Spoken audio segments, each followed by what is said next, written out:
Showdown in Happy Valley. An amazing win for the Maize and Blue. Against all odds and all adversity, Michigan gets it done on the road, 24-15. Hi, everybody. My name is John Diadamo. I'm going to take you through the next hour, 4 or 5 minutes, hour or so. Wow, what a game. We definitely want to encourage everybody to hit the like button. If you haven't subscribed to the Voice of College Football Michigan channel, strongly recommend you do that. We're still in a battle with Ohio State on our channels, so definitely want to subscribe if you haven't already. So veterans, obviously we'll start with this. Thank you to anybody who's currently serving, anybody who has served. We just want to give you a thanks for that and everything that you've gone through. Any football game, any of this is secondary, you know, to what you guys have done for us. And if anybody in the chat is a veteran, definitely let us know. We'll definitely put it on the screen. All right. So let's begin with this. And we should have Dre coming on to join us as well. Adversity. So overcoming adversity.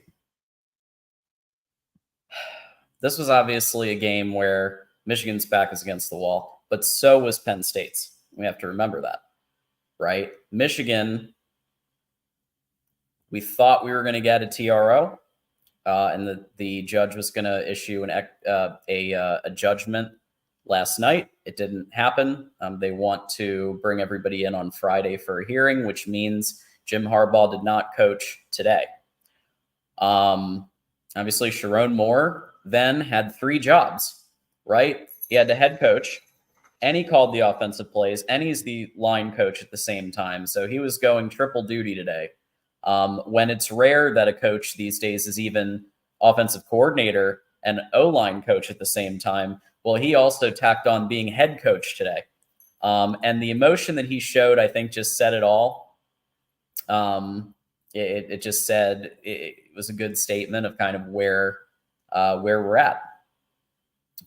The refs, I thought in the first half, the refs were calling everything Penn State's way, with the exception of 12 men on the field, which was obvious. Like, they had to call that one, but Penn State was holding the entire game. Olu Fashanu in particular, the NFL is going to love that guy. He was holding all game. And I think they called like 1 or 2 holds in the second half. We expected that, though. And I've said all along, I even said in the 2016 game, I said, whether the spot was ours or theirs or whatever, the elite teams, the best teams, overcome officiating. And in this game, especially in the first half, I think in the second half it was pretty even. But it was definitely clear that any 50-50 spot was going to go Penn State's way. And we just had to expect that. Of course, being at Happy Valley, Michigan's not as successful at Happy Valley as they are at the Big House for obvious reasons, right? It is a tough place to play, and the games tend to be closer there, even in 2021, right? Penn State was winning until Cade threw that fade to Eric All. So really, really impressive there. We've got a lot of comments. We'll start with the super chat. We give preference to super chats, obviously. Von Mitchell, thanks for your $1.99 super chat. Thoughts on second half play calling? Yeah. So, to help answer that question, I have thoughts, but we do have joining us our co-host who helps us break down every Michigan game. We got Dre in the house. Dre, go Blue. What a win. Go Blue to everyone out there as well. No, fantastic win. Fantastic win. I think it was one of those wins where you do what you need to do. You do what's necessary in this particular game to get it done. Was it perfect? Oh, it wasn't perfect. And did it seem like maybe there were some missed opportunities at times? Possibly. But you know what? At the end of the day, the defense played fantastic. Um, Offensively, their running game returned. Dono looking like the first Dono looking like Dono for the first time this year. I mean, those runs that he had today, at least two that stick out in my mind, where it reminded me a lot of Dono last year. That explosiveness once he gets past the first level, the home run ability, um, and I think he played so well. And I don't want to go too much of a tangent. I will go topic by topic, but if you notice, he got, and probably due to Mullins partly being hurt, but and coming back from injury, but Donald got a lot more carries and was a lot more involved in the offense. And he looked really good, man. That was really good to see. So no, it was, and JJ didn't have a lot of passing stats per se, but he was really good running the football, extending plays, getting first downs. So look, man, it was it's a very impressive win given the circumstance as well. Absolutely. And I want to give you a chance to address what we talked about a little bit ago on overcoming adversity. Obviously, when you have your head coach out, there's uncertainty of if he's going to be the head coach, if Sharon Moore is going to be the head coach. Up until a few hours before the game, you can make your call on if that's fair to Michigan. I'm not going to go there right now. But what I am going to say is it impacts the team when the guy who's running your team isn't on the field coaching. He's not doing the thing with JJ, where he smacks the helmet, and all that kind of stuff. Those little things like, that does play a role. But do you think there was this sense of we're playing for Jim Harbaugh? Like the free Jim Harbaugh mentality is full blast today. I definitely think that was part of it. But I think, quite frankly, John, from the minute that the allegations of kind of stallions and this thing kind of exploded, that they already internally was taking a us against the world mentality. Mm-hmm. So I think Jim's suspension was just additional fuel to the fire, but they were already fired up, especially for a matchup like this where it was a top 10 matchup. There's already this notion, even without the allegations of kind of stallion, there's already this notion, which is partly true, well, he played nobody. It is true. Their schedule was weak.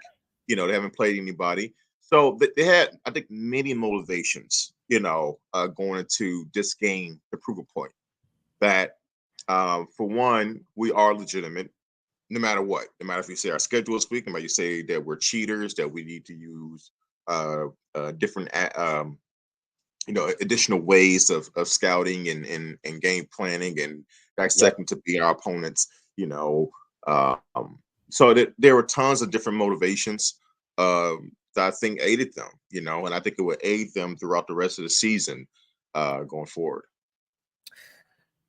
Absolutely. And we do have a super chat that I want to honor, and I want to wait for you to get into chime in as well. But Von Mitchell, and this is something I have as a topic anyway. So, thoughts on second half play calling, 0 pass attempts in the second half. Was that the game? Yeah. Do you think that was the game plan going in that they're no. I think it was early on. I mean, they saw, Barnhart was getting absolutely killed off. I mean, it happened twice. I mean, he had no chance in pass pro. And it wasn't like it was complicated what they were doing. I mean, they were just speed rushing past them. And, it was clear as day that JJ wasn't going to be able to have time to make a lot of deep plays down the field, or even though they like to do a lot of those, 10, 15-yard inside routes. And I even think that would have been hard to do. So I think it was twofold. I think once they got in, they noticed that was a significant problem pass pro. And also, they noticed that we're able to run the football pretty decently against them.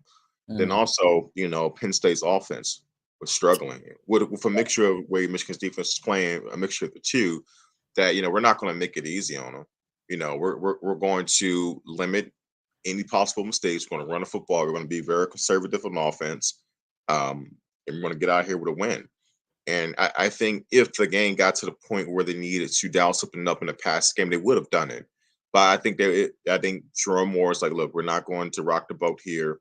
and we're going to stay safe and keep going forward. And was it possible? I mean, were they playing with fire at times? Absolutely.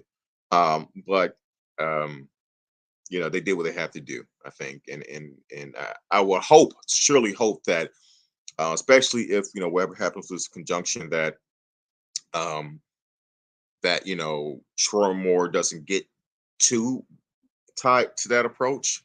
I'm not worried about Maryland too much next week, but versus that team down south, when it comes to Ann Arbor, Yeah. um, they're going to have a little bit more diversity in the offense, I believe.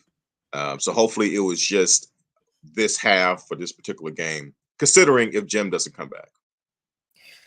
Right. Yeah. Coolio pointing it out. And, I was writing down the first half, all the times that Barnhart got cooked and they were he just wasn't blocking. I mean, he was letting them through. It was weird almost. Like it was borderline. Like, why is he doing this? Is he off? Does he have an injury?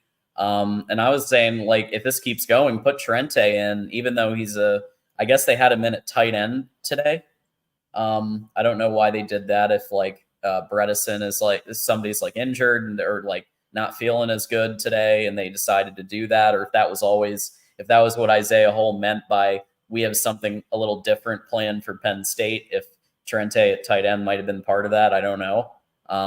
But yeah, Barnhart definitely wasn't at his best today. But with all that said, the fact that Michigan could pound the rock like that, you got to give credit to Blake Corum. I mean, the game that guy had today, and Edwards and JJ had some rushes too, but Blake Corum, man, he's been such a rock for our team, and 131 yards, 2 touchdowns.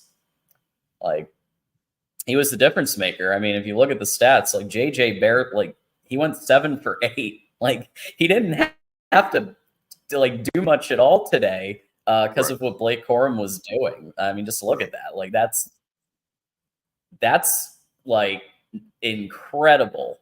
I don't even think John. I don't even think Roman Wilson he even had a catch today, if I'm not mistaken. It was only 8 completions, so it's not like it was a ton of opportunities out there. But no, it was very odd, a very odd game. It was kind of a throwback, for this team, especially kind of going back 2 years ago, to 2021. Essentially the last couple of years. I mean, it was like literally like we're going to hand the football off, and you're going. There's nothing you can do about it. Lean on you, and just wear you down. And you saw that. You finally saw the Penn State defense break. On that once they got the turnover, which once again I thought it was. I mean, James Franklin made a lot of questionable decisions. He looked more like the coordinator in the interim role than Sherrod Moore did for sure. I mean, he looked more. I was thinking the same thing. He looked more like the interim head coach than Sherrod Moore did.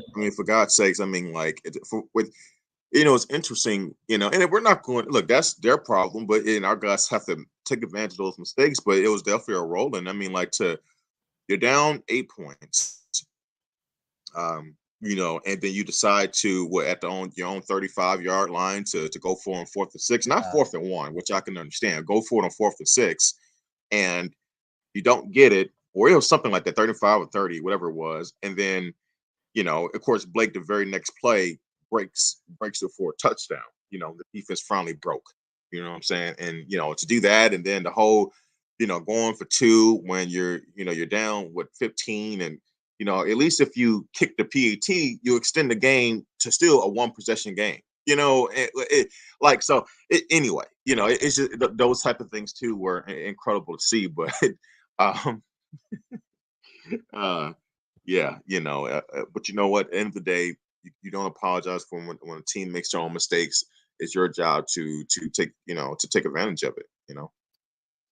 Yeah, for sure. And with that said, I'm gonna give the leaders and best awards, at least from my perspective, to Blake and Donovan. I mean, and by the way, same with last year. Like they were the 2 last year that just made the difference with all those rushing yards, and here they go again. You just can't stop them. And Penn State, with all their and look, they're a good defensive team. There's no doubt about it. They're a really good defensive team. I mean, like you got think about what they did to Michigan. Michigan, for the most part, has tried to be very balanced this year, and it was clear early on that they were not going to be able to do that. Partly due to, and you saw it multiple times during the game today, the athleticism. Some of the Penn State players, they are very, very good. They just don't have the offense to match it. And they were a very good test for the Michigan offense. There's no doubt about it. And what happens is it's funny. You see Ohio State going against Penn State, and that game also wasn't necessarily pretty, but Ohio State, took care of business. But the first thing people want to do is just credit the win. They build it up beforehand, but then after the game, it's a discredit. Like, oh well, Penn State was never that good to begin with. Okay, I don't want to hear that. They may have certain issues in game decision making due to their head coach, but the talent is there, and I agree with GOJ. Penn State has a Yep, ton of guys that will be playing on Sundays, and you can see that. You know, absolutely. Yeah, GOJ. And this is somebody who's not always, he can be critical to Michigan. So to say, listen, Penn State's a good team. We have officially ended the "ain't played nobody" uh, statement. We have sure. officially played somebody. Mhm. And I think Rutgers counts as a somebody too, but this is the next level. This is definitely a somebody if you don't Well, think look, Rutgers is. when you're at the level of Michigan, where you are a top four team, a playoff team, a national title contender, you're going to be judged on at a microscope uh, basis, and it's all about proof and ground. How good are you really as good as your ranking and that number next to your name? Do you justify that? And this was Michigan's first legitimate chance to justify, and they did in ways they needed to, and um, they did it. After the allegations come out, punishments come out, Yeah. especially at a very inconvenient time. People can say, which is true, like, well, not having your head coach is not going to be detrimental to play calling because that game plan is put in ahead of time and coordinators call it. But not have the figurehead, um, that guy on the sideline, as well as when the game gets tight, the guy's going to make those decisions to go for on the fourth, win the punt, when they kick the field goal. All those things matter, as you can see with Penn State when they backfired. So, by no means was this like an easy win that, like, oh, there was no adversity. There was a ton of adversity. And you saw it with, Shawarma Moore's um, emotions during the post game Oh, interview. geez. I You know. know, I love that. People were getting on Caleb, for showing emotion, and I think anybody who does that, like, I don't. I'm very pro, showing emotions. I'm Italian, and so Caleb doing that. He's a competitor, and then you got Sharon Moore, like obviously with even more adversity and everything. Ed P is mentioning it here. Best win in the country given the totality of the circumstances, on the road, no head coach, allegations, Big Ten against Michigan, basically declaring war on Michigan. I said this yesterday with Mark Rogers. I think this was a declaration of war. I think that the timing of how they did it, just all of this together, along with the "ain't played nobody," criticism, this just puts a dagger in all of those points, and just saying, like, we did this with no Connor Stallions, however involved you want to say he was, no Connor Stallions, straight up ball, and with both teams had their back up against the wall because Michigan needed to win. I think Michigan has to go undefeated if they're getting in, absolutely, and absolutely, then Penn State, you know, Penn State just had to prove that they could finally beat one of the big two, and yet again they're going another season without. And yeah. Franklin's seat, I think, is going to start to get, if it hasn't gotten hot yet, is going to start to, because like there's going to be the question of, they have the talent to be in the playoff. Penn State, Yeah. they just the head coaching decisions have been at times really boggling. Yeah. Yeah, no, it's one of those things where I think the emotion came from, and this is what I've said to some people on Twitter that was like, "Oh my God, did Jim Harbaugh die?" Like, of course not. But I think you have to put yourselves in the shoes of these coaches and the players, and that imagine all the hard work and the time and effort that you put in this year, the last couple of years, and people are essentially discrediting that discrediting all of that, and saying that you're not legitimate, you don't belong, you don't deserve, and all this other stuff. And you're like, hold on a second now, differently, or you feel differently, you feel attacked, um, um, and you have high aspirations, and you work your tail off to get those aspirations. You can't help but feel emotional when you overcome one of those first big hurdles. And by no mistake about it, today was one of those big hurdles. Yep. And then you had the news about when they are in the air and they finally land, that your head coach is not going to be there. Like I said, there's all this building crescendo of things, and you can't help but be emotional. So I think the human side of it, I think people need to recognize that no matter how you view the legitimacy, what happened with Connor Stallions in the cheating and all that stuff, you have to look at the human angle of it and what these guys are dealing with. This is not a player issue. This is not on the players. The coaches, that remains to be seen. But guys like, Blake Corum, who came back strictly to win a national title. Mhm. Of course, he's getting a nice NIL deal as well. But to win a national title, JJ McCarthy, it's the only thing left for these guys to do. So it matters to them, man. It really does. And they're clearly pissed off. I mean, you heard a lot of, and people made a lot of comments about the F-bombs dropped during the post-game interview. If you watched the game, there was a lot of F-bombs dropped by Michigan players, throughout the game, stops, on touchdowns. Guys were clearly pissed off. They were Yeah. upset, and people, when I saw Gio say, "Well, you brought it upon yourselves." Well, not the players. The players are doing their job, Right. So I mean, just like so sometimes people's perception of you that you don't believe is reality is going to motivate you to prove them wrong, and I think that's where they are. Um, and whatever perception and narratives are that are going to continue or change what happened over time. That remains to be seen. But as of now, I was very proud of what they did. I had no problem with Sherman Moore's emotions, and I thought they were legitimate. I didn't think he was trying to play it up for the camera. I thought that was legitimately how he felt. Absolutely.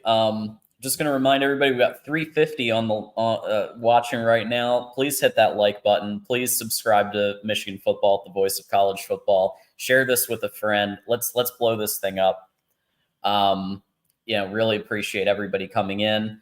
And when it comes to the defense side of the ball, pretty much. People can continue bringing up, hey, can you talk about the intentional decision not to pass the ball? We mentioned, of course, already on the show about Carson Barnhart just getting cooked in the first half. But I also think a part of the fact that they didn't pass the ball in the second half is because the defense was just not letting, until that feel-good touchdown there close to the end, like they were really not letting Drew Aller throw the ball. Right. And they weren't allowing Nick Singleton and Katron Allen really to break off that much.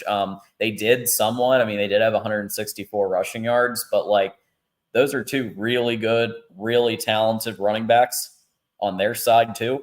So I thought the defense, especially these three, and I'm sure I'm missing a bunch too, but just based on some of the things I saw, Will Johnson with a key,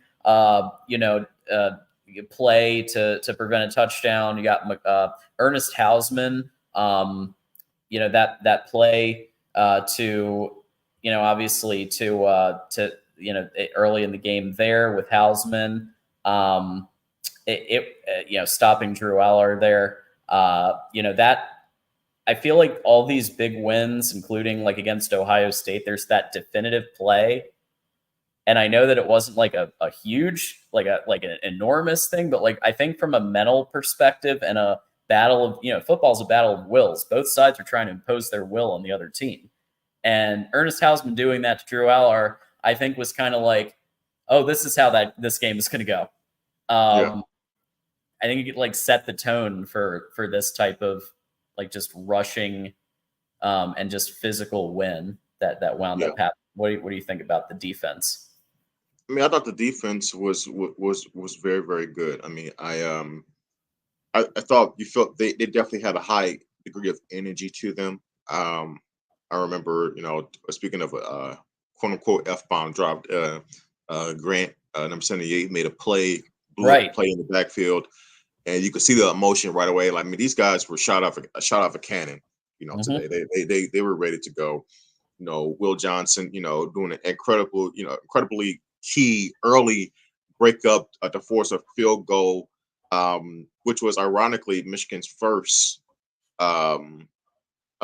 red zone situation they dealt with all season for that defense. It's the first time they had to defend past the 10-yard line, and so that's a huge stop. You look at how the game turned out. That's a 4-point swing essentially. So, and who knows? Maybe James Franklin doesn't go for 2 and all these other things. So I mean, like from guys like Will Johnson, Barrett, Colson, Grant, Mason, they were all fantastic, man. They really were. Moore, Johnson. So it was a team effort. I thought they played very disciplined. And they forced Penn State to be in very uncomfortable situations. I thought that Singleton was really good for Penn State. I thought we had problems at times stopping him and the other guy 13. They had a couple drives where they were able to run the football relatively effectively. But overall, man, especially once they got into clear passing situations, the defense did a really good job, making Drew Aller uncomfortable. There's a few times that he, noticed that the middle of the field was wide open, and he'll go scramble for 6-7 yards. They even got a touchdown like that on one possession. So they weren't perfect, but overall, I thought they played well. Yeah, Rod, and I didn't even mention Rod Moore had a great tackle. Yeah. I mean, they're just a few like key plays that just showed just kind of set the tempo of the whole game. And I think everybody, I mean, most players did something. It's very systematic. Like I've said all along, it's not, one star player like the 2021 defense. Minner, I think, definitely has a more systematic approach. But Ben with the $5. Thank you, Ben. And yeah, if you want your comment question, we have 337 people in here. Definitely send a super chat. Coach Moore with the best after game interview I may have ever seen. And not just because the bleep button guy was on vacation. Yeah, well, I mean, you could tell his emotion. Well, I think I actually learned this from watching some of the Major League Baseball playoffs. I think that Fox now doesn't censor language, if I'm not mistaken. I think like I think if I'm not mistaken, someone will have to verify that for me. So look, man, and this always kills me. And some people who did it then, the reason I knew about it, because long story short, the Houston Astros won the I think ALCS or whatever it was, and Justin Verlander was giving a celebratory speech in their locker room or clubhouse for baseball, and he was dropping a lot of F-bombs. People were like, oh my God, I can't believe it. And I'm just like, okay, look, can people grow up here? Yeah. Just grow up. All right, calm down. Calm down. Go to your ambulance or, however language you want to use in your home. That's your problem. But for the grand scheme of things, just relax. So anyway, I just wanted to put that out there. But no, back to the point at hand. I mean, it was what I liked about the interview. I thought it was raw, and trolls like Stephen Cherry want to say, was I at home crying or wasn't I was not at home crying. I was just happy we got the win. But I can understand why guys will feel emotional about it. I mean, if you can't see the human aspect of it, no matter what side of the if you're a fan of Michigan or you hate them, then I don't know what to tell you. There's a huge element to it. Did you say? Hold on. Did you say the same thing? Now, granted, he didn't cry, but he definitely seemed like a little child. When Ryan Day was going off on an 85-year-old. Like, come on now. I think it goes both ways here. But he didn't cry, but he definitely seemed like a little like a cranky little child that need to nap. Yeah, So we actually have Lou Holtz in the chat right now. my Speaking God. of that, so with the Wolf of Wall Street line there. Yeah, Jordan Belfort reset. No, Oh absolutely. man, yeah, Yeah. there's been a lot of that going around, but yeah, if you want to get on Harbaugh for crying, look at Ryan Day in that after the Notre Dame, like, we're tough, it's Ohio against the world, and I want Mhm. Lou Holtz here right now. Like, okay, you're gonna fight an 86-year-old man. Great, that's great. Yeah. Look, man. They're both. Look, man. The point is that, like, yeah, I mean, you can give Ryan Day a crap about it, and I thought it was funny as well. But like, come on, man. Like, yes, good it's win. emotion. But once again, and from a human standpoint, that's a raw emotion. He Hmm. felt like his team was, had a stigma about him. Faced a lot of heat over the offseason about their lack of toughness, and that was a raw reaction. And so, Yeah, hey, if you expect these people to be, robots and not be emotionally involved, and you just don't have any clue how it works. absolutely. And Ben with another super chat. I was home crying. Yeah, I mean, that post game. I mean, I teared up a little. I mean, Yeah. that he was so emotional, and like Blake Corum came up, and like they had a moment, and it was, yeah, like it was extremely emotional. Like Talk everything that about looking they're like a going through. warrior. Like, talk about looking like a warrior. I'm like, man, Blake had like blood on his nose and stuff like that with the nose strip. I'm like, man, that dude's just a dog. Like, he looked like he went through like a war, man. I'm like, it's just no. Of course, speaking of war, definitely want to have a shout out to all veterans out there. Happy Veterans Day. An appreciation for your service to this country. But no, man, it's and I think what was amazing about it was just if any of you guys stay tuned in after the whole post game um, interview, was that he was giving everybody hugs, afterwards. Gave Keegan a big hug. It was a legitimate great feeling in that locker room. You can see it with Jesse Mitchell. Jesse Mitchell to me is like he's always pretty even keeled. Like, it's rare I see him even show any kind of emotion, but he was emotional.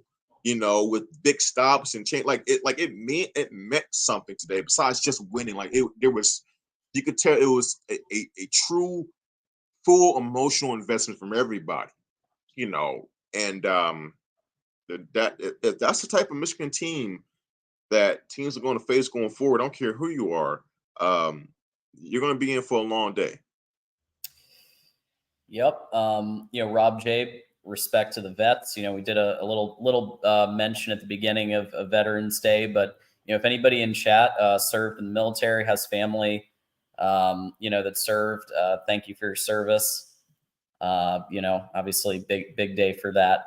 So yeah, let us know. We'll definitely put you on screen.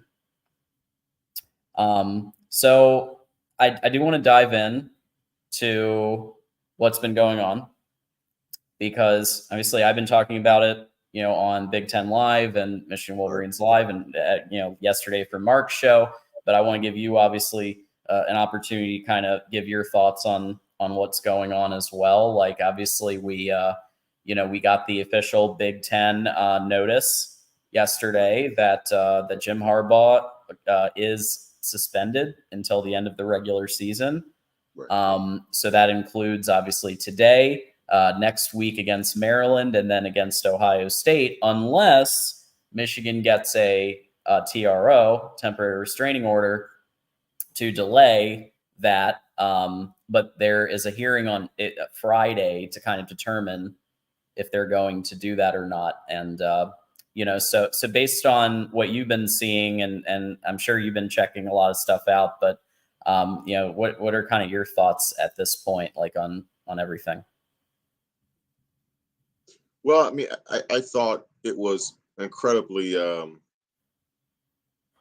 bad timing, um, for Petiti uh, to make the ruling to suspend Harbaugh for the remaining 3 regular season games on the Friday. Yeah. I can't at this point um, demean punishing Michigan because I understand trying to put myself once again in Petiti's shoes. And when you are the commissioner of a conference, you do have to consider no matter where on the totem pole they are and how good they are, you are a representation of the conference. So like if the rest of the remaining members of that conference are not happy or demanding some kind of action, I can understand the urgency to do something. But I thought it was very poorly handled to Yeah. wait till Friday to do that. Um, I also think that it will look bad. He's put himself in a situation where if the NCAA does not hammer Michigan, and if there's say if Harbaugh, especially if Harbaugh is clear, like if it like and even said in their statement that this was not a suspension based on indictment on Jim Harbaugh, and as of now, there's nothing that they have that indicates that Harbaugh was aware of the Yeah. situation. And then why the hell you're suspending him? Well, I think the reason why is because what my thoughts are is he's the easiest thing to pick out where you don't have any kind of as of now evidence where you can do anything to derail this team playing right, like so you can't do anything there, but yet you want to give the other members in your conference their you want to quench their thirst, if you will, for some kind of action. So I think that the Jim thing, suspending Jim, was the easiest thing to get approval on, and and that's why he went about it. But look, I think that this team is well suited to handle it. It's unfortunate that it had to happen at this point in the season, but you know, I don't know, man. I think that it's interesting. Gio say like it was Ohio State would be singing another tone. I think that's across the board for everyone. Like I think anytime if your house is on fire and people are attacking your house, throwing darts, I think it's human nature to naturally have a wall up and be defensive. Like, hold on a second now, you know, like we will see what's going on, but at the same time, we're going to protect our own. Right. And so I would ask people who are on the outside to consider that. Of course, if it's somebody else, we'll feel a lot more comfortable because it's not our house. So I'm not afraid to admit that. Like, and also I'll be damned, and I'm going to stick with this. John, is that I'll be damned. Anybody's going to tell me that this team isn't good and hasn't been really good the last couple of years. They have earned their way here. I've watched Mm-hmm. every damn game. Mm-hmm. And they are not here because of whatever Connor Stallings did. Whatever information he collected has been implemented at a point in the game. I'm sure it has been. I think there's no smoke to say at some point, maybe, probably, but it's not nowhere near on the reasons why this team and this program is to where it is today. It's a lot lower on that list than some people may be making it out to be. And I think that's what makes people naturally more defensive. So you got like Charles Woodson and Desmond Howard. It's like, no. Like, anything about a game of football and you watch this team every game the last few years, then you'll be silly to say that's why they are what they are. So I think that's always going to be a part of it for me. That, hey, I could be acknowledging of the situation and be willing to be open to admitting that, okay, maybe something happened here, but you're not going to discredit my program when I know they've earned their way here, Yep. Ben is kind of giving the mentality, and thanks for all your super chats today. If a mob wants a witch, you give them a witch. So, yeah, I mean, Petiti's in a tough spot. Obviously, he is. Yeah, he is. But I was thinking, what would I do if I were Petit? I was talking about this with Mark. The college football playoff committee opened the door to basically saying this is an NCAA investigation. We're going to let it play out. I think you've got to find some way to appease Michigan, because here's the thing: Michigan can leave. Now there's a lot of ramifications for leaving the Big Ten, but there have been conversations with the Board of Regents, initial conversations about what would happen, right, and like where they could go, what they could do. I just think that the best way to make sure that you're one of your two top brands, with all the money and all the ratings and everything that Michigan brings to the table, all the eyeballs and money, you can't just do this, especially the way that they did it on Friday, like you said, Dre, on Friday while Jim Harbaugh's on the plane. I just the timing there feels, and Isaiah Hull talked about this, just feels vindictive, personal, petty. It's one thing to have done it, earlier, but the timing just seems not great. Yeah, I mean it's one of those things where I think if I was to read the mind of the NCAA or CFP or Petiti with the Big Ten, is that you kind of almost hope that in a way Michigan drops a game, because it would lessen the urgency to have to do something, because they have to win out to get to the playoffs. Mm-hmm. So it's like if they drop one on their own, it's like, okay, whew, now we can just keep them out, and that will lessen the, like you said, the wood chunk, because they're not still training to achieve their goals, right? So, like I said, man, in fairness, I think it is a tough position he's in. I think it would have been very hard for him to go forward and not do anything. But it's the timing of it more for me. That's my biggest problem with it. It's the timing. I understand the urgency to have to make a move, but it kind of is what it is at this point. And I think if any team, and I said this earlier, John, when unfortunately Jim had the suspension for the other NCAA allegation, that this team has the leadership to handle and leadership and focus internally to handle these situations the right way, and not get lost in the sauce and handle their business on Saturday. So, and my hope is next week against Maryland, we take care of business, and then we get ready for the showdown in the game on November 25th, where hopefully we can shut some of those Buckeyes up a little bit. They're chirping, and they obviously want the smoke. So I hope they're ready.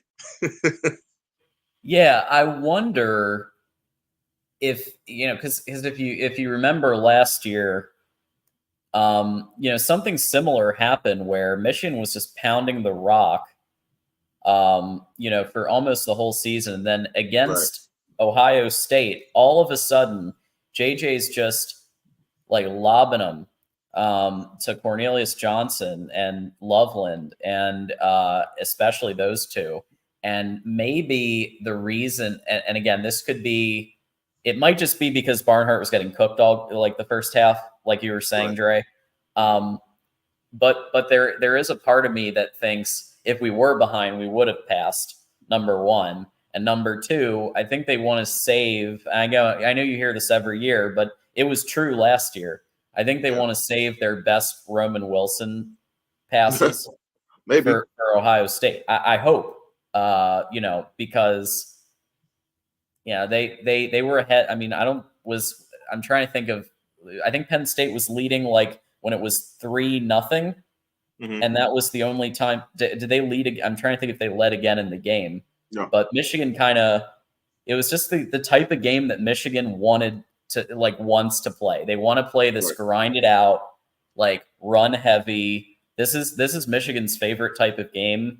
So do I think we'll see more passing against Ohio State? Yeah, because they're gonna be a better offense too. Yeah, Like, yeah, absolutely. like You know, Marvin I'll be Harrison shocked. Jr. I'll be Yeah. yeah, right. I'll be shocked if the Michigan defense is able to, from a points perspective, limit Ohio State like that. Look, look to be quite, to be take the bias out of it. They are, I would say, a very good team. They have a Mm-hmm. lot of talent on their roster on both sides of the ball.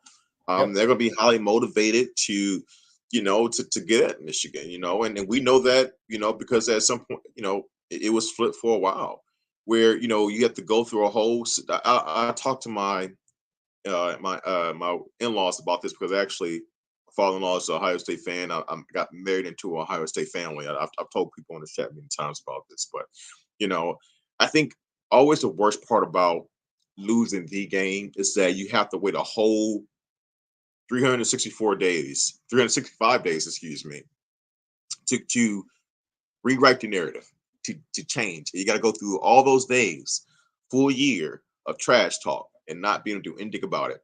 So rightfully so, they're going to want to get at Michigan and prove that, hey, no, we're still the kings, or whatever it is. And I just hope that they're ready to back up a lot of their trash talk. It's true. Right, a So lot of Dre, checks out there. Okay. absolutely. So Dre, I know you have to head out, so I want to make sure you get a final thought, and then where can people find you as well? My Twitter is at the bottom Yep. there. Give me a follow. Look, we're down the home stretch here, guys. Last two games of the regular season before the conference title game, and the in the bowl season. And I just, once again, round of applause for the guys and their response today. And we can only hope that they continue to use as motivation to prove people wrong, and to take that same amount of energy and focus the next 2 weeks, especially against that team, Ohio State. So anyway, you guys take care and go blue. Go blue, Dre. Thanks for being here. Yeah, so we're getting some comments that we don't read the chat. We try, but super chats are by far the best way to guarantee that your comment or question is going to get on the screen. We have a lot of people on the line here, and so I am going to open it up, since we do still have a lot of people. I'm going to open it up to callers. So if you want to call the show, go ahead.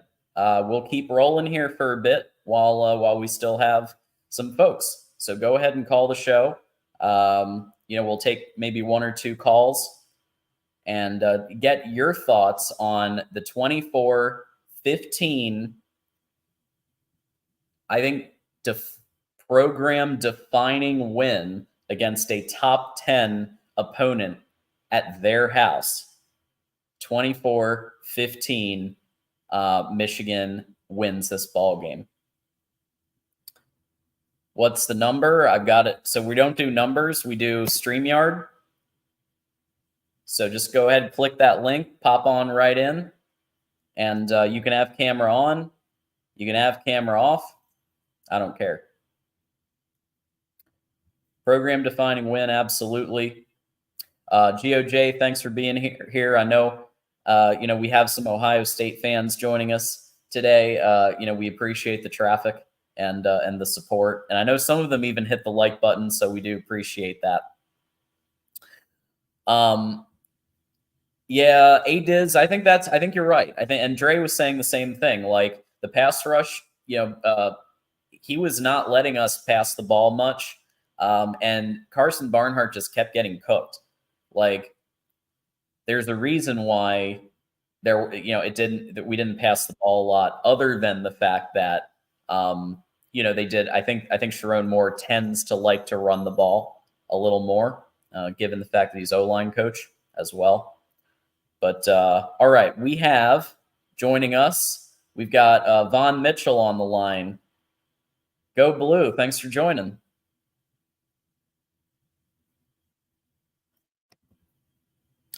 I can't hear you. I don't know if you're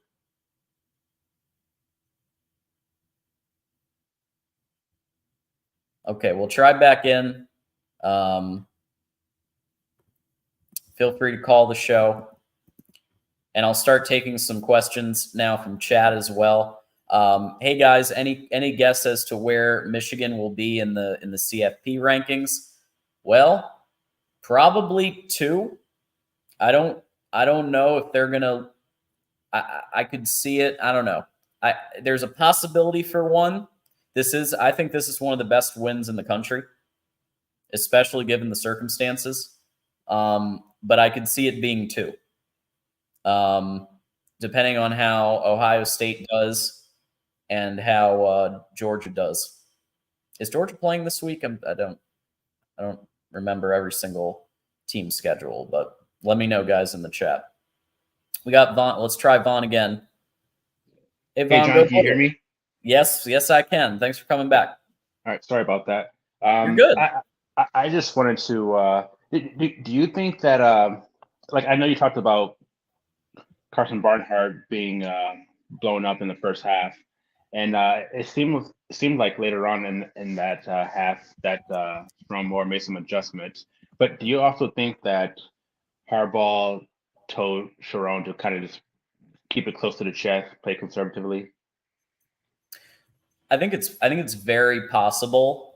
And if you notice every game that there's been an interim head coach, they have focused a little bit more on just like getting out with a win versus being splashy, right? We saw it in all 3 of the games at the beginning of the year where it was just, it doesn't matter if you win by 1 or you win by 40, you win and you get out. And I think this was we know we have Blake Corum, one of the best running backs, if not the best running back in the country. Carson Barnhart was just getting not even barely blocking at times. And so JJ had no time really to get anything going other than a couple of short passes and things like that. So yeah, I think it was an adjustment made. And I do think though, Vaughn, if Penn State had taken the lead, that they would have passed the ball. I think the fact that Michigan was basically leading the whole game and they were leading their way, like they were playing their type of football. If that had changed, if Penn State had pulled off one of their, if one of their crazy plays had actually turned into another touchdown and Michigan was, and James Franklin made a couple of really just boneheaded decisions as well. If they had started, if Penn State had taken the lead, I think there would have been a shift. I know the sample size is small, but Sharon Moore coached the Bowling Green game, right? And that was the game that JJ threw the 3 picks. So it just made me wonder if Sharon Moore as a play caller struggles with that. But to me, that wouldn't make sense because I assume he calls passing plays even when Harbaugh's there or not. But I just found it interesting that the 2 games that he's the head coach, the passing game was kind of struggling. Also, I wanted to bring up. I know this is weird, but I felt somewhat relief when Tony Fertitti suspended Jim Harbaugh, and I know that sounds strange to say as a Michigan fan, but I just felt like there's just this thing moving over the program's head, and even though I think Petitti is wrong with not giving Michigan due process to let the investigation play out, I do feel like somewhat like, okay, well, these 13 other schools who are complaining about Michigan, they're appeased a little bit, and if Michigan goes out and wins, then what's your excuse now? And so that's what I'm looking forward to. Like I'm looking forward to Michigan winning these last 2 games. They beat Penn State, which is awesome. And I just really want this to be like, okay, we lost our head coach. You suspended him. You guys got what you wanted. You're against us, but we're still gonna beat you guys. We're still gonna overcome. We're still gonna slap you up. And so I I know it's weird to say that. As a Michigan fan, I was relieved for Jim to be suspended, but I think this is just a good opportunity just to shut down the naysayers in the college football world. So that's what I wanted to say, John. Thank you for having me on, and go Blue. Hey, thanks, Vaughn. Go Blue. All right.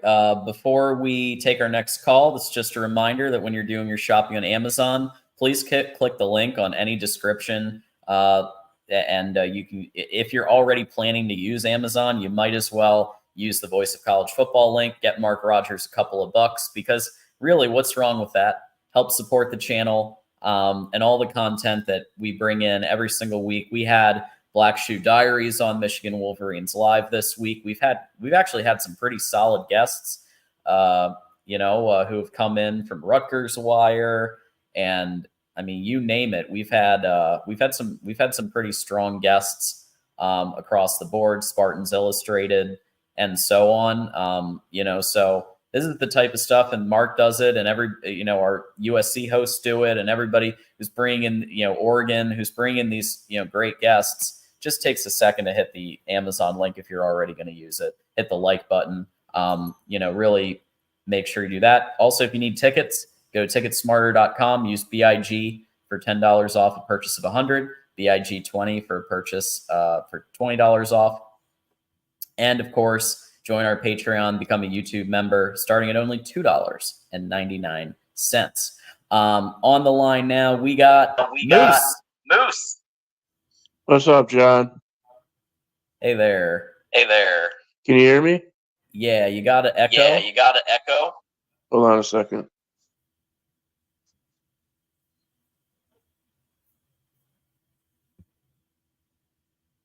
Better? Let's see. Try in settings hitting in audio, hitting echo cancellation. Is that better? Yeah, I think you fixed it. I think you fixed it. No. Oh, it's back now? Yeah. Okay, hold on. Yeah.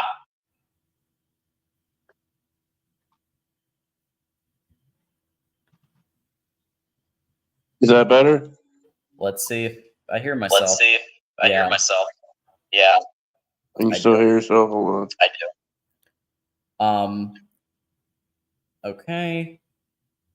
I don't think I do anymore. So I think we fixed it. Is that any better? So I think we fixed it. No, you're still Good? no, still got it. Yeah. No, you're still no. I'm gonna let you go for now. And just try to tinker with it in the background. I don't know. I don't know. Okay. I have it on, so I don't know why it's not working.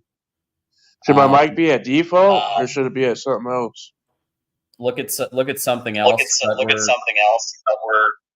Yeah, I'm just gonna drop you for right this second and just work on it for a second, then come back. Try a different thing in the drop down menu, maybe.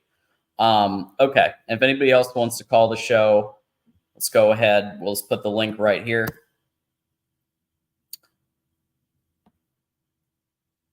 And we can take maybe one or two more calls before we wrap. This is a reminder. I'm hosting a lot of shows over the next couple of days. So tomorrow night is College Football After Dark at 10:15 p.m. Eastern. I will be the guest host for College Football After Dark. As Ben, Exploring with Ben, has another obligation. So catch me tomorrow night for College Football After Dark. Catch me Monday night for the Ocho on Big Ten Live, 8 to 10 p.m. Eastern. And then catch me Tuesday night for Michigan Wolverines Live, which we try to have some great guests, but I might be doing a solo show this time. Tanner might join, but I have a lot to talk about, obviously, with the Harbaugh news. And so we may have a guest, we may not, we'll see. But either way, catch me literally every day until after Tuesday. So, the Ohio State Buckeye fans will be very happy, I'm sure, with the amount that I'll be hosting the next few days. All right, Ben, thank you so much for being on. Go Blue. I appreciate you. Okay.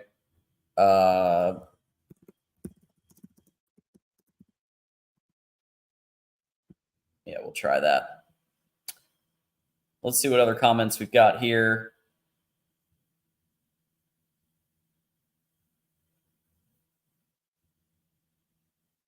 Yes, go Blue. I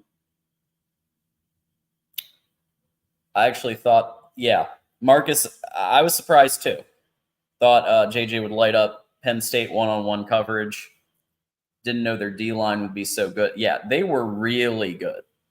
Penn State has a really good defense. Manny Diaz, all credit to him and what he's able to do, especially on the pass rush.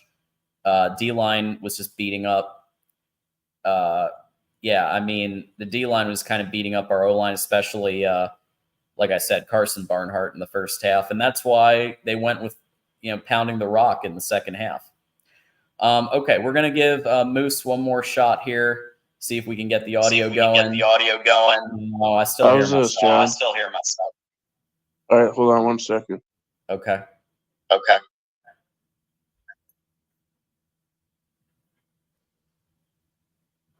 Is that any better? Let's see. Yeah, I still hear myself. I'm going to try a different device. It might be a Droid issue. I don't know, because other people said they were having issues too. Yeah, I don't know. I don't know. All right. Thanks, Sean. Go Blue. Yeah, sorry about that, man. We always love having you. You know that. So get the audio fixed up and bring, hopefully tomorrow night, maybe for Big Ten Live, or Monday night for Big Ten Live, the Ocho. Have Harbaugh on your show, available every Saturday for 3 hours. The rest you think he's not laser focused on that game in whatever hotel he's in right now? He's not going to want to be on the show during the game. Come on now. Also, there's a pretty good shot, assuming the hearing goes well on Friday, that Michigan's going to get their relief and Harbaugh could play, could be the coach the next 2 weeks. I'm a little surprised, based on all the coverage I was hearing. I'm a little surprised we didn't get it today. But things happen. Yes, John is recording the phone calls. Absolutely. No, I mean, this does get, this does get recorded by YouTube, and you can find it forever on YouTube. So I guess from that perspective, you're right. But everybody knows that when they call in, it's going to be a video forever, on Voice of College Football. So thanks for coming in to our Michigan Postgame Live. We'll say again, thank you for your service. For any veterans, feel free to shout out in the chat, and we'll definitely make sure we talk about, just highlight you on screen. 21-3 Northwestern. Yeah, I mean, look, Northwestern is better than I thought. I will say that. I think I was thinking 2-10. That was definitely one of my predictions I got wrong. They've been playing pretty well, so more power to them. Also, Iowa Rutgers still 0-0, second quarter with 10:58 to go, 0-0. So that's a classic. Anybody who took the under in that one probably is going to win money. And I was really thinking about taking the under, and I didn't, and I should have. Great show. Yes, Michigan fans need to celebrate this win. This is a program-defining win. And now we get to sit back, watch the Buckeyes, and hope, that maybe Michigan State. It's hard rooting for Michigan State. It really is. I don't know if I'm rooting for them as much as I'm rooting against the Buckeyes. But that would be the biggest. That would be the best thing that could possibly happen is if Michigan State beats Ohio State. I don't think it's likely with Marvin Harrison Jr. on Ohio State's side. Marvin Harrison Jr. turns that offense from an Illinois offense into a legit offense. And with TreVeyon Henderson back, those two are really, really talented. I do think, though, that you can double them. You can do things to stop them. But they are both going high. And I mean, I would say MHJ is the second pick in the draft. Caleb's a lock at first, but I think MHJ is obvious second in the draft. Thank you, Steven. So there we go. And we got Nick in the house. Buddy Nick, let me know if you want to. We're taking calls. So if you want to call in, feel free to call in. We will wrap soon and get you guys back to football. But we maybe take one more call. Darrell had a tough afternoon. UK, yeah. Kentucky didn't really stand much of a chance against Alabama. Alabama's figured their shit out. They got Milroe in there. He can run the ball. He's improved in his pass game. I was kind of surprised, honestly, that Milroe. Oh, and big surprise, Rutgers is punting again. So you want to talk about a field position game? Rutgers, Iowa right now, classic Big Ten field position, 0-0. Punting is winning matchup, and now there's a flag for a false start. So they're going to get pinned back even more for this punt. Dave, I don't know. I disagree. I think Caleb would have had to have like a 2-win season to not be a first-round pick, first overall pick. Based on his performance the last couple of years, I think he's a lock. It would take a lot to knock him from first. And a couple of close losses, emotional close losses, I don't think count are going to be enough to knock him out of first. Like who's first if not him? Like honestly, who else is that good? JJ, you make a case for JJ now being in the first round. Drake May, you can make a case for Drake May. MHJ. I mean, I think MHJ is extremely good, but is he as good as Caleb has been the last few years? I don't know. It's close, but I think Caleb's going to be first overall. Yes, A-Schraub. Top 10 team is a top 10 team. Absolutely. This is a huge win, a cathartic win, because now every troll, every Buckeye who said, ain't played nobody. Well, Michigan has played somebody now. And not only have they played somebody, they played a top 10 opponent on the road while they don't have their head coach. The person who looks the worst in all this is James Franklin. James Franklin just lost to an interim head coach. An interim head coach. And Dre said it best. Franklin looked more like the interim head coach than Sharon Moore.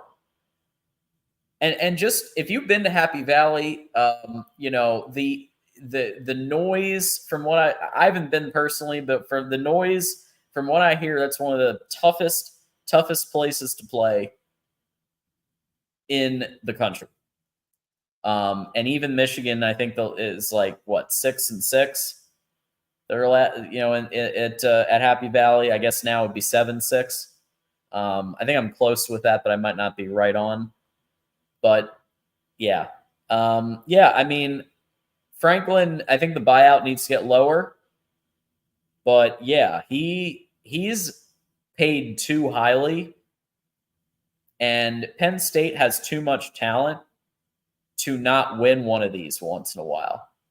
He is still riding on that 2016 fluke win against Ohio State, or he would have been gone years ago. He also has the best agent in the business,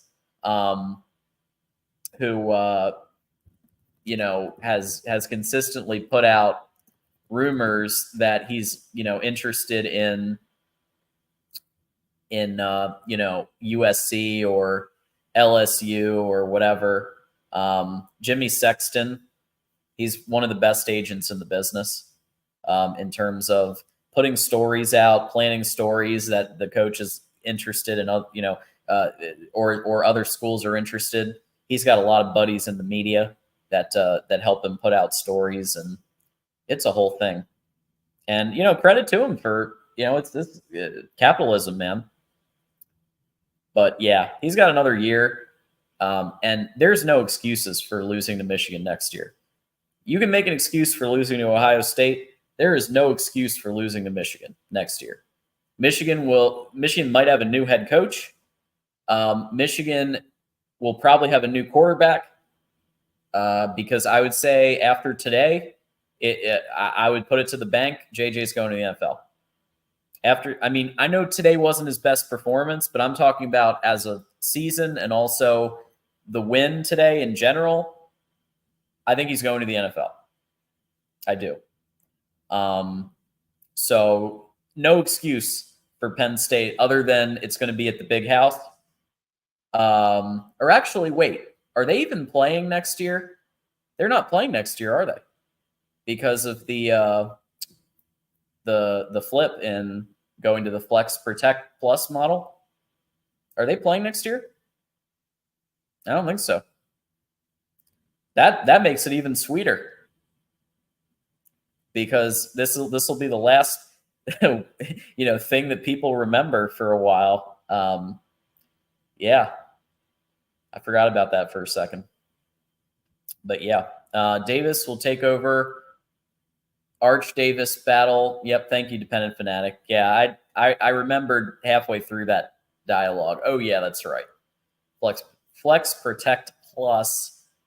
Michigan will not play Penn State, which makes it even better. It's like when we beat Notre Dame in 2019, and that's got to be the lasting taste in their mouth for years.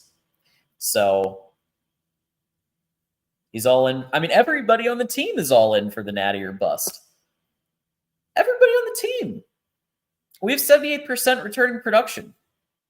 Everybody on the team is natty or bust, and many of them came back, decided not to go to the NFL to win a natty. They didn't come back to be 10-2. They came to win a natty. And after today, here's what I'm going to say. I'm going to give some blunt truth. I need to see that pass game improve. If I see against the Buckeyes another performance like I saw last year where JJ's slinging it to Roman Wilson and then I will change my opinion on this. But based on what I saw today on the field, I'm not sure that the team I saw today could beat Georgia or Alabama. I'm just saying, cold hard truth. However, if they can get Roman Wilson going in the Ohio State game, I'm definitely changing my opinion on that. We do have Nick calling in. Our buddy Nick's in the house. Go Blue, man. What's up, my guy? Go Blue, baby. Big win. Huge. I've been saying a program-defining win today. What happened to Ain't Played Nobody, right? Yeah, it's gone. That went out the window. But, dude, I just got to say, two players who stood out. Donovan Edwards and Blake Corum reminded everybody of that big playability today. Those guys were clutch with a couple of those big-time runs. Yep. They got the Leaders and Best awards on offense, too. So yeah. From Michigan Wolverines Live. So there you go. And I just want to say, for all you Penn State slappies out there, you can't call me inconsistent because I've been pounding the table all year. Everybody said, "Oh, Penn State's in the top tier. They're going to compete." And they're a good team. They got an elite defense. Actually, they have a better defense than I thought. Uh-huh. That pass rush is nasty. But James Franklin is a fraud. He is a complete and total fraud. Yeah. His management at the end of that game was horrible. You saw him just shrivel up. And Sharon Moore, a first year, not only is this his first year taking over the total responsibilities of calling the offense, because he was co-offensive coordinator, and we know now from last year he was only calling plays between, I think it was the 20s or the 30s outside of the red zone. And your head coach, the head man, gets spit in the face by Tony Petitti. And I know it's Petiti, but it's Petitti to me. Okay.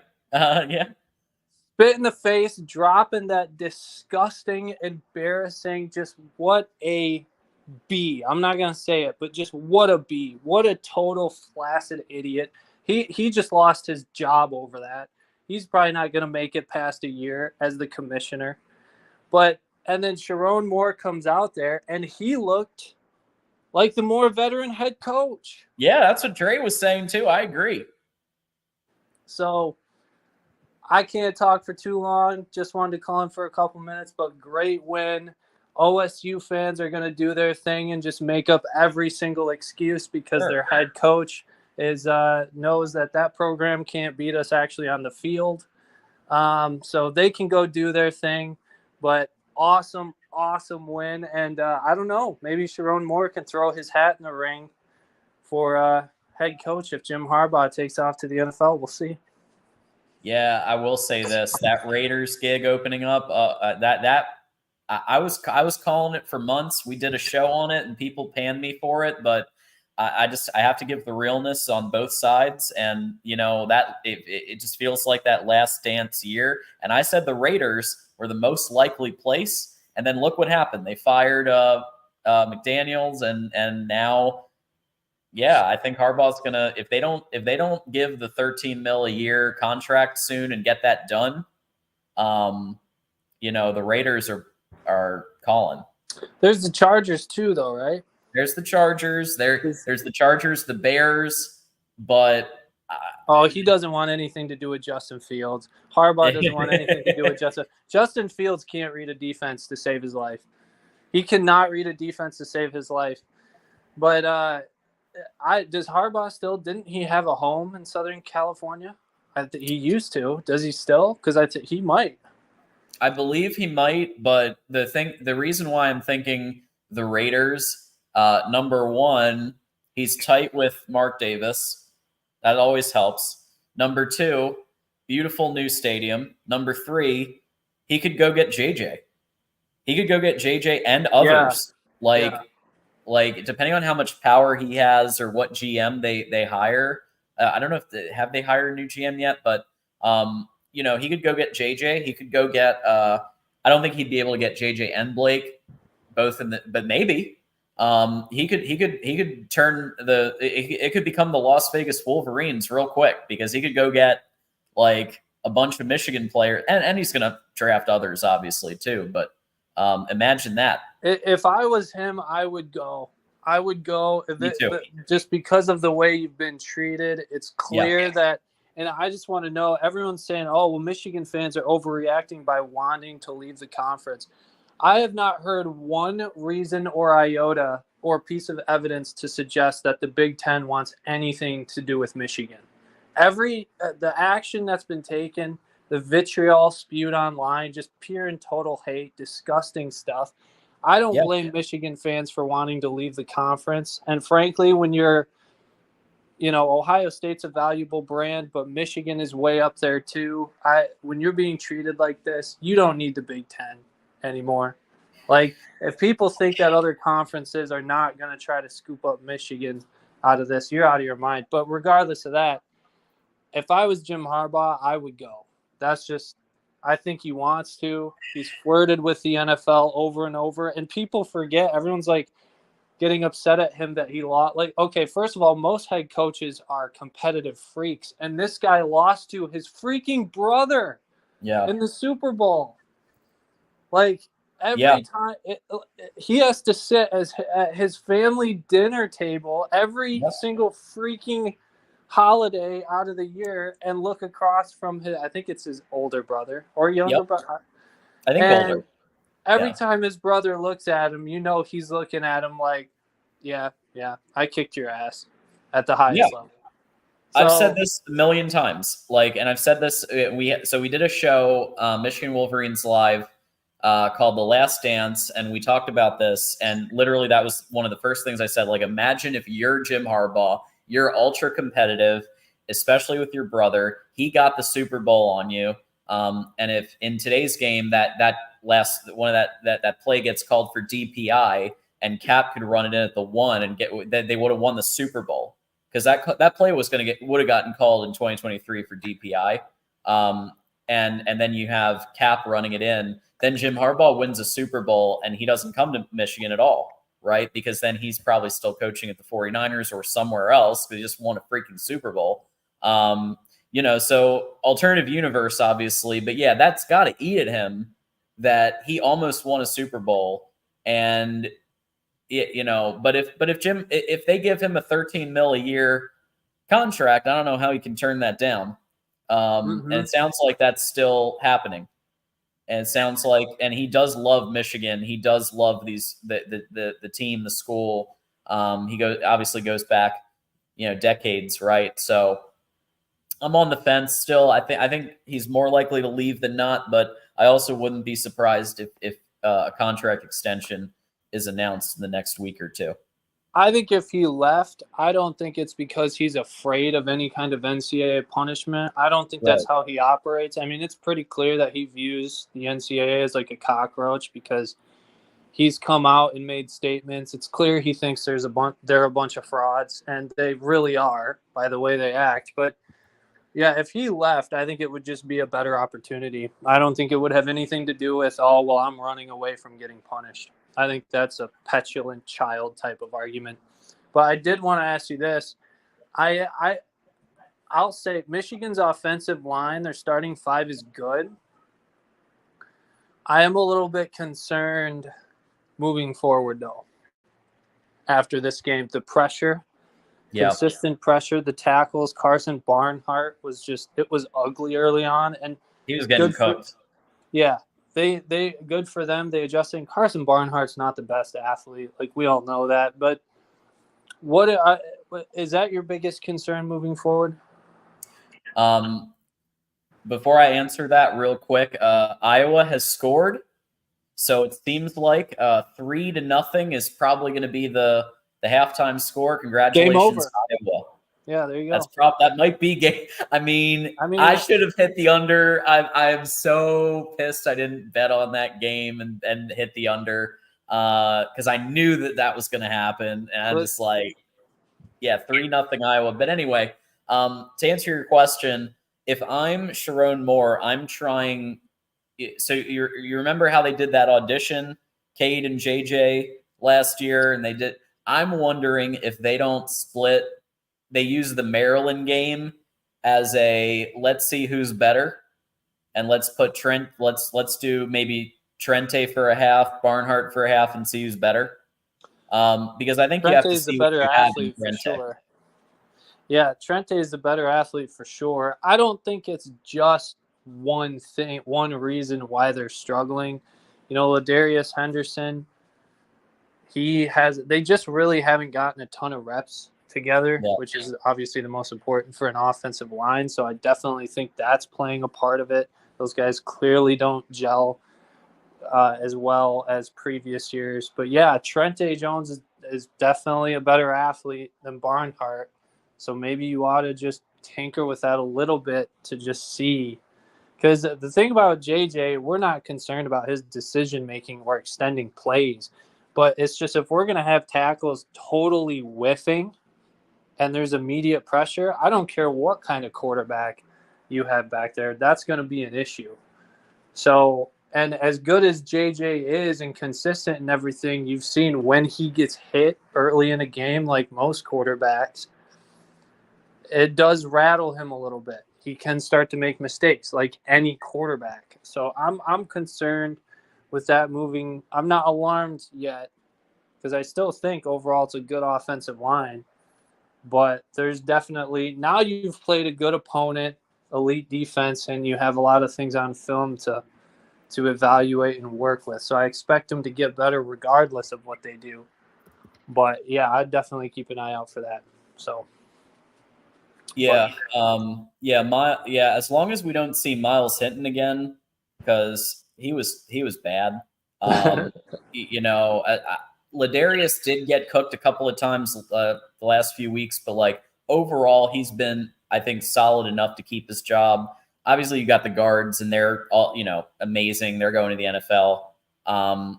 That right tackle position, I could see Trente giving Trente a shot at least for a half. Why not?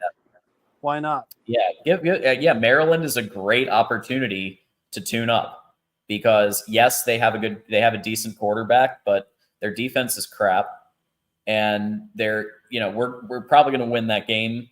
I say probably because you never always know, but and obviously Illinois last year I went to that game, so I don't I learned a thing about counting my chickens when I went to that game, and it was like, they had to have a last second field goal to win. But and then what happened the next to week? try Trente out. Yeah, but then what happened? Everybody was nervous. I remember that after the Illinois game last year. Oh my gosh, like Michigan's not that good, so overrated. And then what happened? Then they slung the rock, and Cornelius Johnson looked like Odell Beckham Jr. because they just left him go, basically. And for anybody, the last thing I'll say, and then I'll let you go here. For anybody who, JJ Heisman talk, whatever. I really don't care that much about it as long as we got a guy back there who knows what he's doing and is as good as JJ is. I think he's a first-round pick. No, he doesn't have the numbers, but that's a product of the offense. Everybody knows it. But, like, if anybody's making, like, drawing these vast conclusions about, JJ, like, he's not what we thought he was. He was not electric in the passing game. They didn't even attempt to pass in the second half. So for anyone who's trying to draw conclusions, like especially trying to bring the kid down in his play, you're setting yourself up to look like an idiot. I'm just saying that right now because they didn't even attempt to pass. If you that was the definition of ultra conservative. Sharon Moore knew that James Franklin was going to piss down his leg sooner or later because that guy can't get it done. He is allergic to getting it done on the big stage, and that's what happened. So don't draw conclusions from JJ. We've obviously seen him play good throughout the year. He had one bad game with the 3 picks, but as far as using today as a reason to knock JJ, those people, I've already seen it happening. Those people are idiots, and they're setting themselves up to look like even more idiots. So, whatever. Anyway, man, thanks for taking my call. Absolutely, Nick. Go Blue. Go Blue. This Iowa is a real defensive struggle here. 3-0, and Jason. It might be a 6-3 God, I just wish I could have hammered that under when I had the chance. There was one thing Nick brought up that I wanted to address, and that's on the possibilities of Michigan leaving the conference. From what I've heard, there have been initial conversations with the Board of Regents. It's legit. You could look it up, that they are looking at the possibility of leaving, and I don't blame them. Tony Petitti needed to remember in doling out this punishment when he did, which I think this was way too early to punish him. If after the investigation, all evidence out on the table, everybody gets to defend themselves and everything else, if after the investigation Michigan is ruled to be in violation of things, then I support the punishment. But to do it right now and to do it in the way that they did it, I believe, and I know some people disagree with this, I believe that was declaration of war. I believe it was the ultimate disrespect to an organization that basically helps pay the bills. Because without Michigan, you've got Ohio State, who also has a lot of fans, a lot of ratings and everything else. And then you got who? Penn State to a lesser extent. I mean, Michigan is one of the pillars of that conference. So I just think to do what they did, for Petitti to not realize, I don't think Petitti truly understood, and this is, I'm basing this on what I've heard from Isaiah, who I trust, and others. I don't think Petitti really understood what he was getting himself into when he was considering giving out this punishment. And then he kind of felt like he had no choice but to give it out, right? I don't think he thought that Michigan was going to push back with the level of intensity that they did, with 13 lawmakers, with the TRO and this legal effort and hiring one of the best law firms in the country. And now this talk about Michigan considering leaving. They can't. My prediction, I could be wrong, my prediction is Michigan demands that Tony Petitti is fired, and he will be fired, because they cannot afford for Michigan to leave to the SEC. They can't. And Michigan is one of the few schools that could go independent and be successful and do a media deal and be successful, or they could go to the SEC and they might struggle for a bit, but I think that they'd rally. I think they could beat a lot of SEC teams. I think they could beat Vandy. I think they could beat Mizzou. I think they could beat South Carolina, Florida. We have beaten Florida a lot, so including with Tim Tebow. So, we're going to struggle against Bama, Georgia, those types of teams, of course. But I can guarantee you, and Mark agreed with me, that Greg Sankey would never treat Bama or Georgia like this. Never. Not in a million years. Because he's about behind closed doors instead. So, yeah, I think the way that this was handled is just not good. I get it. I understand that that's why he did it. Sometimes as a commissioner, though, got to have a set of balls, and you got to say, look, deal with it. We're waiting. We're going to be judicious. We're going to wait until the full investigation happens, due process happens. We cannot piss off one of the pillars of the Big Ten with anything. And maybe you give him a fine. Maybe you say, okay, there's enough here to justify a fine. $10,000. Here you go. Right?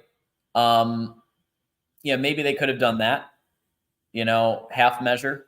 But this was seen internally as a declaration of war, and the process is now beginning to look at other options, to look at the SEC, to look at going independent, to look at other conferences.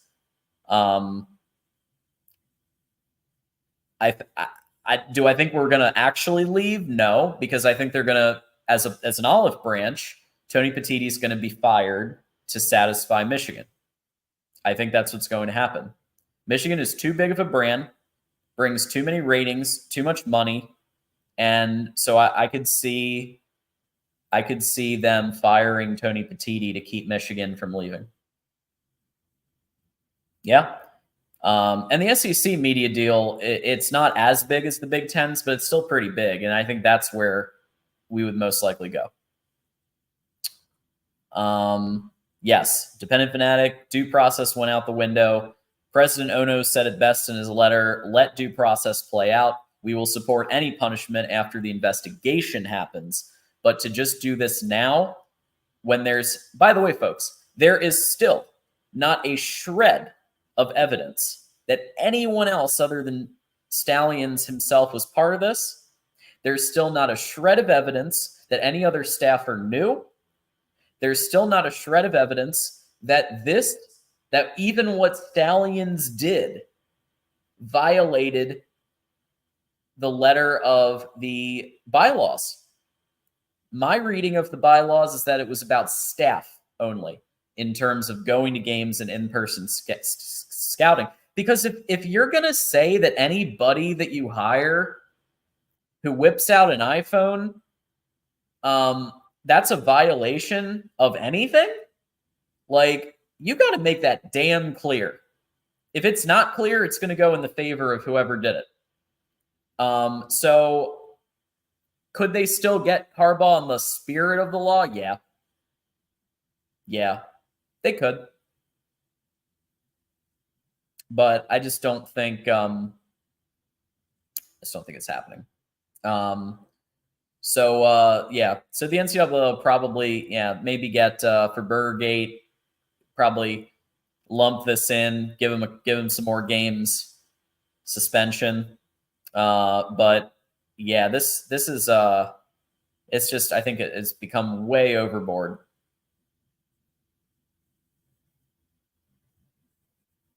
So only evidence is buying ticks. Where did the money come from for the ticks? Very simple. He had a vacuum business. We just found out about that. So maybe he got the money from fixing vacuums. Moose, you're going to get me hungry. Do you want wings or deep dish tonight? Do I want?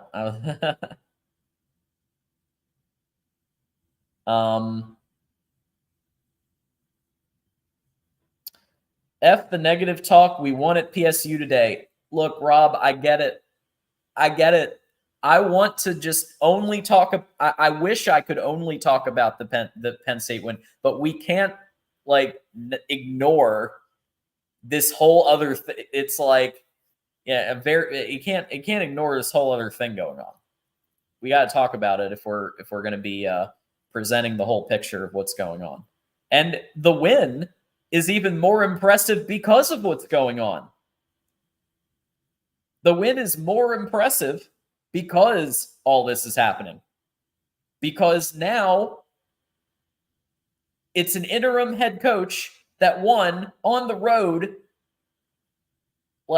didn't even pass in the second half, for Christ's sake, and still won the game. So by the way, no Connor Stallions involved in this win. Okay? Still won by 9. Just saying. Michigan is 114. I believe that's right. I did quick math. I might be a little off. But something like 114 of us scoring and 28 of our opponents scoring since Connor Stallions was suspended. That's pretty good. Pretty good. Let's see. We will crack Mark's 25 now. Yeah, we most likely will crack the yes. I'm sure we'll be. Actually, he was putting us in kind of high the last week or two. I could see Michigan jumping up to 2 or 3 in his rankings because he factors in resume. Well, this is one of the best wins in the country. I'd say the only other win that compares, Texas beating Alabama compares, and FSU beating LSU compares. Those are the only 2, in my view. Can anyone else think of one other than those 2? But that's one of the probably 3 best wins in the country. Yep. Versus 2 rivals, 2 road games. Yes. Another thing that makes it even more impressive what we've done. So look, we suspended Connor and then, he resigned. And this is the result since. So all I can say is, okay, can sign stealing impact in a positive way? Yes. Is it going to change the outcome of many games? No. And remember that Illinois had our signals last year too. So in that game, it was tight, but Illinois had our signals just like we probably had theirs. So there you go. Almost every win that we've had in the last 3 years has been a definitive win, except for a couple. Hassan Haskins running it up for 5 touchdowns. Connor Stallions didn't have anything to do with that. Okay. Ohio State let Hassan Haskins run up for all those touchdowns. That's on them. Yep. Can't say that now, people. Yep. That narrative is out the window. But they're going to look, folks. The haters are going to call Michigan cheaters. They're going to say all kinds of things. But at least now they can't say this, because Penn State is a legitimately good top 10 team. They're going to drop in the ratings a bit because of this. It's still a ranked win. And they'll probably end the year. Who knows? Maybe they'll get back to the Rose Bowl or another big bowl game and win it. Maybe they'll even beat Utah again. I don't know. But like Penn State, obviously had a really great end of the year last year. Finally won a big game for the first time in years with the Rose Bowl win. So maybe they end the year 10 and 11 and maybe it's 11-2 to end the year. But they're good. They're a ranked win no matter what. So I'd say Michigan's going to go up to 2 in the CFP. I just don't see them being able to pull the trigger on number 1 unless Ohio State struggles hard against Michigan State, or if Michigan State wins. Who's George? Let's see if George is playing anyone today. Let's see. Georgia's playing Ole Miss. So if Georgia loses to Ole Miss and Ohio State struggles against Michigan State, Michigan's number 1. If both of them easily take care of business on their opponents, then Michigan will probably be 2 or 3. But this is one of the best. Like I said, this is one of the best wins in the country, and it's recent. It just happened, so that should factor in to bump Michigan up a bit.